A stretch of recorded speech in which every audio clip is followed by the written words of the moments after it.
Good morning, Fruitland High School, and welcome to day 2 of our, excuse me, we're all proud, get out of the way, please, thank you.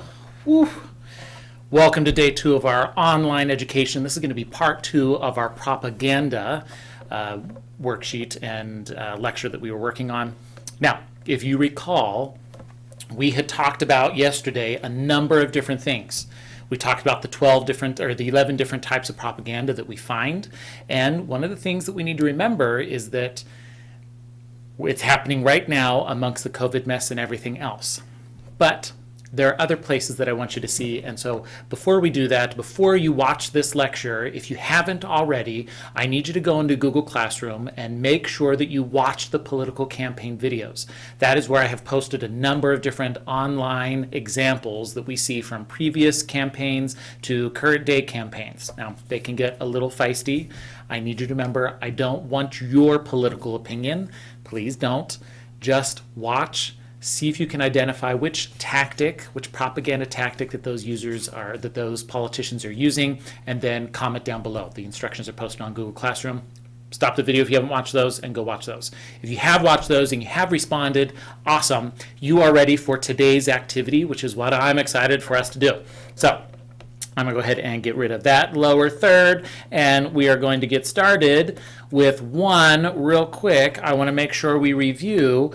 Do you remember what the 11 different types of propaganda are? Go ahead and take a look at the list that we have here. You'll see that there's a number of them there for you, right? Remember that we see, and these are all over the place. Everything from emotional appeal to scientific approach to card stacking, name calling. They're all there for you, and I want you to make sure that you keep those in your mind as we go through the next activity. And this is all that we're doing today is this next activity. Okay, so here we go. We're going to practice. We are going to explore the art of spinning. Now, spinning is what most news medias do when they get information, right? The White House will release information and they send it to all of the news industries. And then what happens is that those news industries will take that release, that PSA if it is, or the press release, and they will take that information and they will then begin to create their story.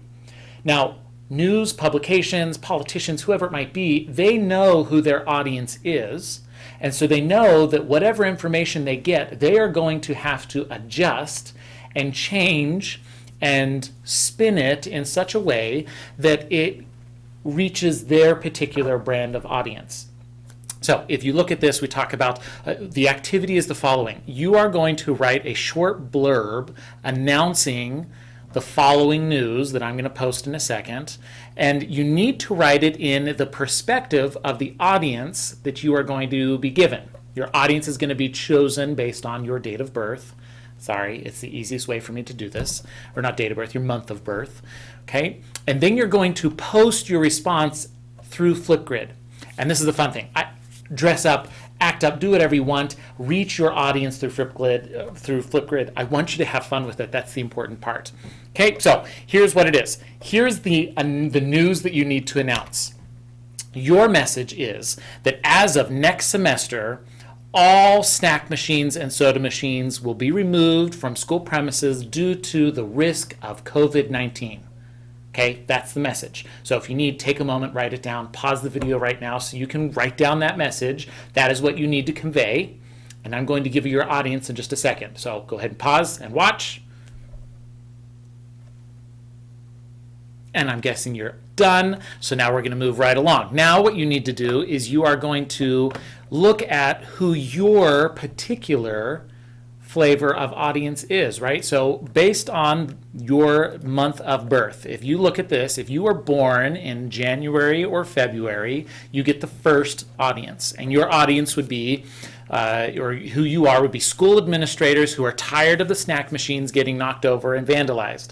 So from that perspective, if you were born in January, February, you need to take our message about the machines being removed and write it in such a way that it makes sense for a school administrator to want to post and announce this information to its patrons. If you're born in March or April, Your group is student health advocacy group, saying that we're making better choices.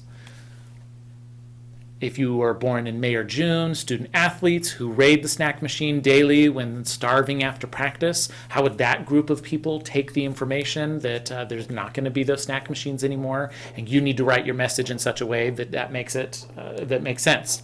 Okay, all the way through to November, December. So again, go ahead, pause the video right now so you can see what it is that you're going to be writing your message about. And if you need to, go back and write down the message and take a moment. When you have written down your paragraph, what it is that you're going to share, then I want you to go to your Flipgrid, and that's where you're going to record your response, right? Pretend that you are doing the morning announcements, that you're sitting in the studio like I am right now, and that you are releasing this information through a PSA for our student body here at Fruitland High School. When you've got that, then what I want you to do is I want you to try again, but this time with a different scenario. So you're going to have 2 Flipgrids in total that you're going to do. Okay, the first one based on the first response, the removal of the vending machines from the school premises because of COVID. Make sure you get that in there. Okay, the second one that you're going to do is, I got to flip my screen here. You are then going to do a scenario about prom. This prompt is, again, you'll want to pause the video if you need to. This year, prom will be held off school premises as usual. However, rather than a DJ, a band has been hired to play, and tickets will cost an extra $50. $50 for a band. So that's the news that you need to break.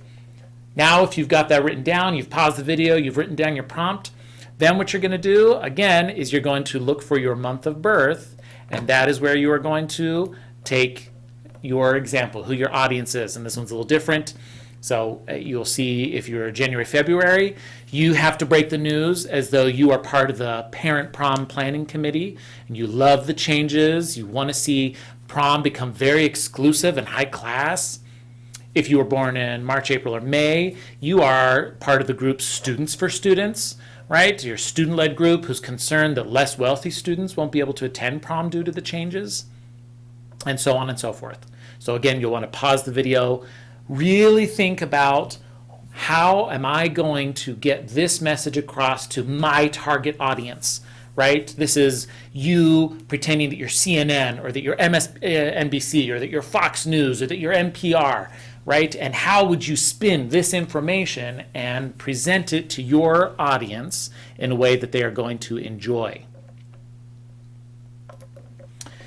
That is the last part that you have to do for today's assignment. I want those 2 Flipgrids recorded and posted, and then I want us to enjoy them. Again, remember, I'm not looking for you to state your personal political response or position based on the campaign videos. That is not what we're going for.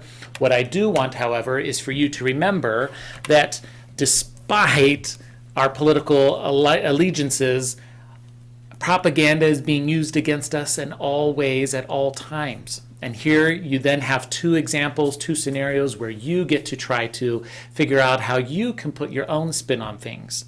Now we focus on propaganda because, ladies and gentlemen, when you do a speech, when you do a persuasive speech, which is the main project that we are really focusing on for the remainder of the year, you have to understand how to speak to your audience. You have to understand how to get the audience on your side. That's what makes it persuasive.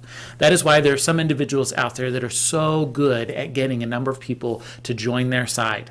Why are the people popular at school? What propaganda do they use naturally or unnaturally to get people on their side? And that's something that you get to do. You get to figure that out. And that is what we are trying to do here as a class in speech. So post those 3 Flipgrids in total for today, and then I will be excited to see what you guys do. I'm already enjoying a few of the posts that have come in. If you didn't, make sure that you do the intro, because there was actually an initial Flipgrid where you had to tell me your name so I can make sure it worked, and then something fun and exciting about you. Hopefully you did that one for a total of 4 4 Flipgrids that are due by Friday this week. After that, we will continue the adventure next week. I hope you guys are staying safe. I hope that you're remembering to represent and be proud and show the world that Fruitland is something to be proud of. I'm proud of you guys. I miss seeing your faces in class, and I hope to see you soon. Get those Flipgrids up. Have a good one. Thanks, guys.